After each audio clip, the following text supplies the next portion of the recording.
வரப்போற SSC CGL நீங்க clear பண்ணணும்னு நினைக்கிறீங்களா? அப்ப இந்த ஒரு 5 டிப்ஸ் மிஸ் பண்ணாதீங்க.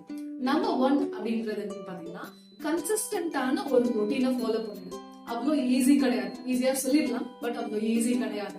சோ நிறைய விஷயங்களை நீங்க சாக்ரிஃபைஸ் பண்ற மாதிரி இருக்கும், நிறைய விஷயங்களை நீங்க விட்டு கொடுக்குற மாதிரி இருக்கும். பட் அதெல்லாம் கடந்து வந்தாதான் உங்களால இந்த சக்சஸ் அடைய முடியும். ரெண்டாவது விஷயம் பாத்தீங்கன்னா உங்களுடைய போக்கஸை நேரோ டவுன் பண்ணுங்க. ஒரு நாளைக்கு இவரோட லிசன் பண்றீங்க, இன்னொரு நாளைக்கு அவரோட வீடியோஸ் போய் பாக்குறீங்க. சோ இப்படி ஒருத்தங்களையும் ஃபாலோ பண்ணிட்டே போனா அதுலயே நமக்கு டைம் போயிடும். சோ யாரு உங்களுக்கு பெஸ்ட்னு தோணுதோ, யாரு உங்களுக்கு எக்ஸ்பர்ட்னு தோணுதோ அந்த ஒரு பர்சனை மட்டும் ஒழுங்கா ஃபாலோ பண்ணுங்க. என்ன சொன்னாலும் கண்ண மூடி செய்யுங்க, சரிங்களா?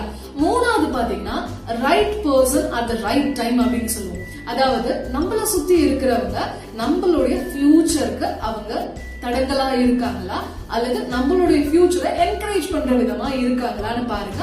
சோ என்ன மாதிரியான பீப்புளை சரௌண்ட் பண்ணி வச்சுக்கிட்டோம்னா நம்மளால அடுத்த நிலைமைக்கு போக முடியும் அப்படின்னு உங்களுக்கு தோணுதோ அந்த மாதிரி மக்களை மட்டும் வச்சுக்கோங்க. நாலாவது பாத்தீங்கன்னா அப்படின்னா ப்ரிப்பரேஷன். இன்னைக்கு இப்போ இந்த நிமிஷமே ஆரம்பிச்சிடுங்க. அது 2 மணி நேரமா இருக்கட்டும், 4 மணி நேரமா இருக்கட்டும், பிரயோஜனமா பண்ணுங்க. And the last and final one என்னன்னு பாத்தீங்கன்னா இது எல்லாத்தையும் சேர்ந்து நீங்க சக்சஸ்ஃபுல் ஆகணும்னா நம்மளுடைய அட்டா 24/7ல இந்த உயர்வுன்ற பேட்சை மறக்காம ஜாயின் பண்ணிக்கோங்க. Y350 கோட் அப்ளை பண்ணிக்கோங்க.